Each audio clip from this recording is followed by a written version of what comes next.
Halo semuanya, perkenalkan aku Aine Zahra Tridianti dari Teknik Komputer Angkatan 2023. Di sini aku akan membawakan materi mengenai WLAN plus routing, yaitu menghubungkan jaringan nirkabel dan kabel sebagai tugas akhir mata kuliah SRWE kami. Selamat menyaksikan. Oke, kami dari kelompok 17 dengan anggota yaitu Aulia Putri Farhan dan juga saya sendiri Aine Zahra Tridianti. Nah, apa aja sih yang bakal kita bahas? Yang pertama, kita akan membahas WLAN atau Wireless Local Area Network. Yang kedua, kita akan membahas tentang routing. Yang ketiga, kita akan membahas Local Area Network atau LAN. Yang keempat, kita akan membahas komponen utama internet. Yang kelima, kita akan membahas proses dasar koneksi internet. Yang keenam, kita akan membahas pengertian Domain Name System atau DNS. Terus yang ketujuh, kita akan membahas protokol komunikasi internet. Yang kedelapan, kita akan membahas pengiriman data di internet. Yang kesembilan, kita akan membahas tentang keamanan internet. Yang ke-10, kita akan membahas perkembangan teknologi internet. Yang ke-11, kita akan membahas contoh topologinya yang telah dibuat oleh teman saya. Yang pertama, apa sih WLAN itu? WLAN itu kepanjangannya adalah Wireless Local Area Network. Nah, Wireless Local Area Network atau WLAN ini adalah jaringan lokal yang menghubungkan perangkat menggunakan sinyal radio atau Wi-Fi, alih-alih kabel. Nah, jadi ini tuh memungkinkan konektivitas tanpa kabel dalam area terbatas seperti di rumah, sekolah, atau di kantor. Ciri-cirinya itu menggunakan access point atau AP sebagai penghubungnya. Terus juga mengizinkan mobilitas pengguna, kecepatan bervariasi tergantung standar Wi-Fi-nya, misalnya 802.11n/AC/AX.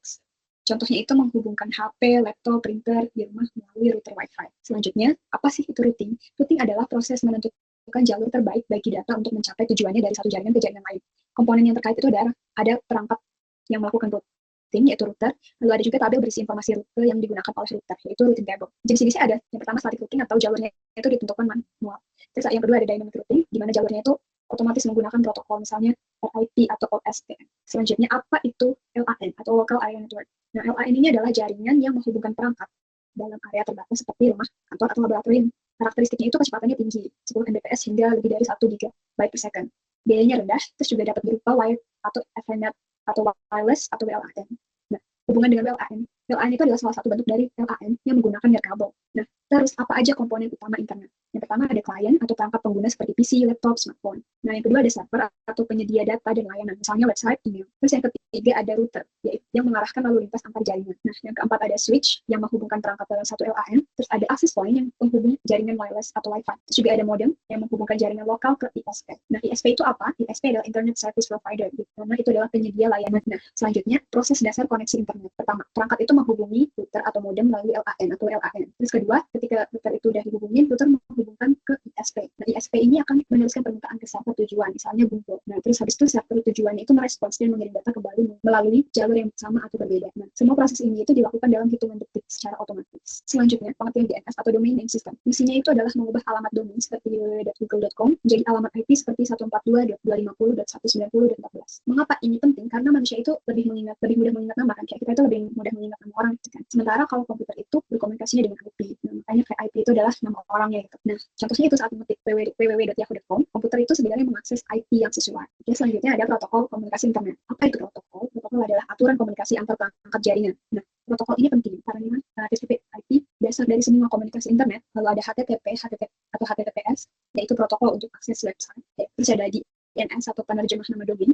Terus ada FTP atau transfer file. Terus ada SMTP atau POP3 atau INET, di mana pengiriman dan pengambilan image. Nah, hubungannya dengan routing itu apa? Protokol itu bekerja sama dengan router untuk mengatur jalur dan format data. Oke, selanjutnya ada pengiriman data di internet. Nah, prosesnya itu yang pertama datanya dipecah menjadi paket kecil. Terus setiap paket itu dikirim melalui jaringan menggunakan routing. Nah, paket bisa menempuh jalur yang berbeda tergantung kondisi jaringannya. Di tujuan, paket disusun kembali menjadi data. Istilah yang terkait di pengiriman data di internet ini yaitu paket switching, di mana teknik pengiriman data dalam bentuk paket. Terus ada latensi atau waktu jeda dalam pengiriman, dan juga ada bandwidth, yaitu kapasitas maksimum transmisi data. Nah, selanjutnya ada keamanan internet. Ancaman umumnya itu ada malware, phishing, ransomware, sniffing, DDoS, dan sebagainya. Nah, upaya perlindungannya itu gimana sih caranya? Yang pertama, ada firewall, yaitu menyaring lalu lintas jaringan berbahaya. Yang kedua, ada antivirus, yaitu mendeteksi dan menghapus malware. Yang ketiga, ada VPN atau Virtual Private Network, di mana VPN ini akan melindungi data dalam jaringan publik. Terus ada HTTPS dan enkripsi, yaitu mengamankan data saat dikirim. Nah, selanjutnya ada pengembangan teknologi internet. Di masa lalu itu dial-up, yaitu lambat dan juga suara modemnya berisik. Zaman kita mungkin sudah tidak merasakan dial up ini ya. Terus ada LAN kabel di mana lebih stabil tapi tidak fleksibel. Nah, saat ini itu kita pakai WiFi, terus WiFi itu di mana itu kan cepat, gitu kan, terus juga mobilitasnya tinggi. Nah, terus juga ada fiber optic di mana kecepatannya tinggi tapi latensinya rendah. Nah, sekarang juga baru-baru aja, nggak baru-baru banget sih, tapi udah agak lama muncul yaitu 5G di mana internet mobile yang super cepat.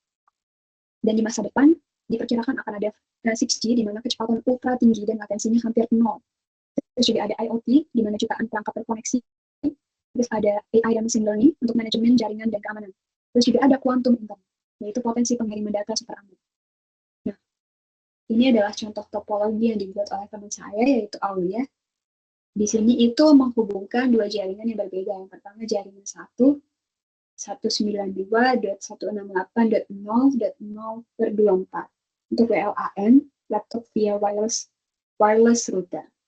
Yang kedua ada jaringan 2 yaitu 192.168.1.0/1024 untuk LAN PC 0 sama PC 1.